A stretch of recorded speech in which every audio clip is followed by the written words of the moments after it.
Good evening.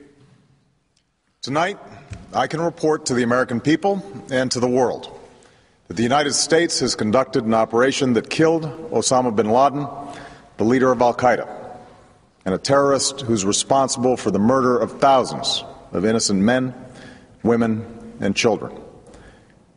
It was nearly 10 years ago that a bright September day was darkened by the worst attack on the American people in our history. The images of 9/11 are seared into our national memory. Hijacked planes cutting through a cloudless September sky, the Twin Towers collapsing to the ground, black smoke billowing up from the Pentagon, the wreckage of Flight 93 in Shanksville, Pennsylvania, where the actions of heroic citizens saved even more heartbreak and destruction. And yet we know that the worst images are those that were unseen to the world. The empty seat at the dinner table, children who were forced to grow up without their mother or their father, parents who would never know the feeling of their child's embrace, nearly 3,000 citizens taken from us, leaving a gaping hole in our hearts. On September 11th, 2001, in our time of grief, the American people came together. We offered our neighbors a hand, and we offered the wounded our blood. We reaffirmed our ties to each other and our love of community and country. On that day, no matter where we came from, what God we prayed to, or what race or ethnicity we were united as one American family. We were also united in our resolve to protect our nation and to bring those who committed this vicious attack to justice. We quickly learned that the 9/11 attacks were carried out by al-Qaeda, an organization headed by Osama bin Laden, which had openly declared war on the United States and was committed to killing innocents in our country and around the globe.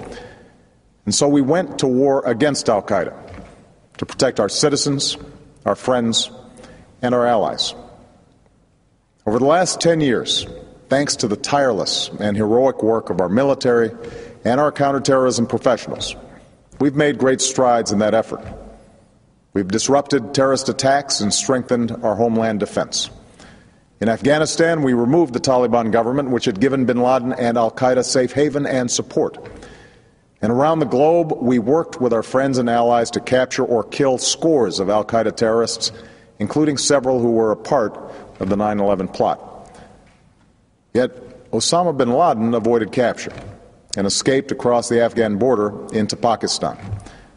Meanwhile, al-Qaeda continued to operate from along that border and operate through its affiliates across the world.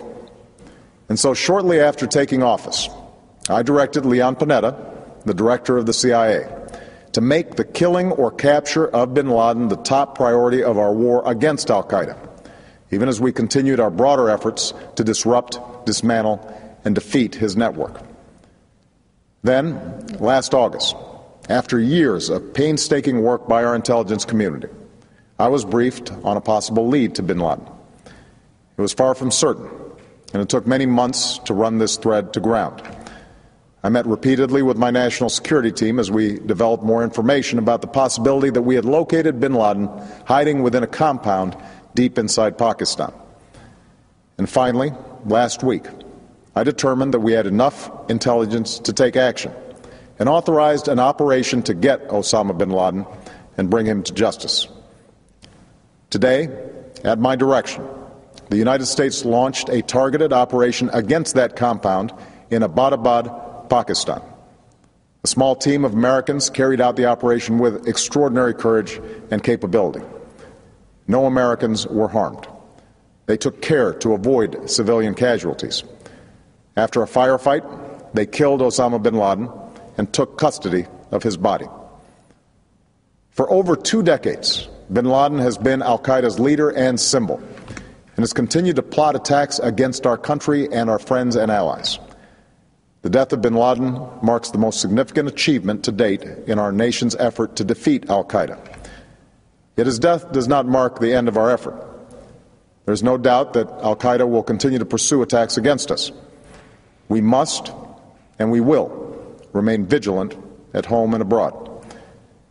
As we do, we must also reaffirm that the United States is not and never will be at war with Islam. I've made clear, just as President Bush did shortly after 9/11, that our war is not against Islam. Bin Laden was not a Muslim leader. He was a mass murderer of Muslims. Indeed, al-Qaeda has slaughtered scores of Muslims in many countries, including our own. So his demise should be welcomed by all who believe in peace and human dignity. Over the years, I've repeatedly made clear that we would take action within Pakistan if we knew where bin Laden was. That is what we've done. But it's important to note that our counterterrorism cooperation with Pakistan helped lead us to bin Laden and the compound where he was hiding. Indeed, bin Laden had declared war against Pakistan as well and ordered attacks against the Pakistani people. Tonight, I called President Zardari, and my team has also spoken with their Pakistani counterparts. They agree that this is a good and historic day for both of our nations. And going forward, it is essential that Pakistan continue to join us in the fight against al-Qaeda and its affiliates. The American people did not choose this fight. It came to our shores and started with the senseless slaughter of our citizens. After nearly 10 years of service, struggle, and sacrifice, we know well the costs of war. These efforts weigh on me every time I, as Commander-in-Chief, have to sign a letter to a family that has lost a loved one, or look into the eyes of a service member who's been gravely wounded. So Americans understand the costs of war. Yet, as a country, we will never tolerate our security being threatened, nor stand idly by when our people have been killed. We will be relentless in defense of our citizens and our friends and allies. We will be true to the values that make us who we are. And on nights like this one, we can say to those families who have lost loved ones to al-Qaeda's terror, justice has been done. Tonight we give thanks to the countless intelligence and counterterrorism professionals who've worked tirelessly to achieve this outcome. The American people do not see their work nor know their names, but tonight they feel the satisfaction of their work and the result of their pursuit of justice. We give thanks for the men who carried out this operation, for they exemplify the professionalism, patriotism, and unparalleled courage of those who serve our country.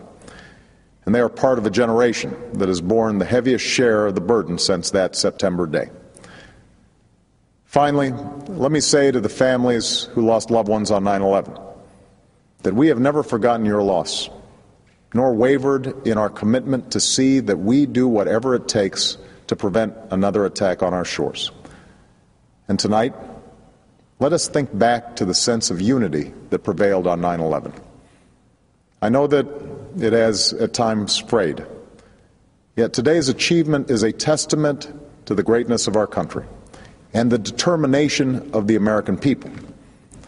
The cause of securing our country is not complete, but tonight we are once again reminded that America can do whatever we set our mind to. That is the story of our history. Whether it's the pursuit of prosperity for our people or the struggle for equality for all our citizens, our commitment to stand up for our values abroad, and our sacrifices to make the world a safer place. Let us remember that we can do these things not just because of wealth or power, but because of who we are. One nation, under God, indivisible, with liberty and justice for all. Thank you. May God bless you. And may God bless the United States of America.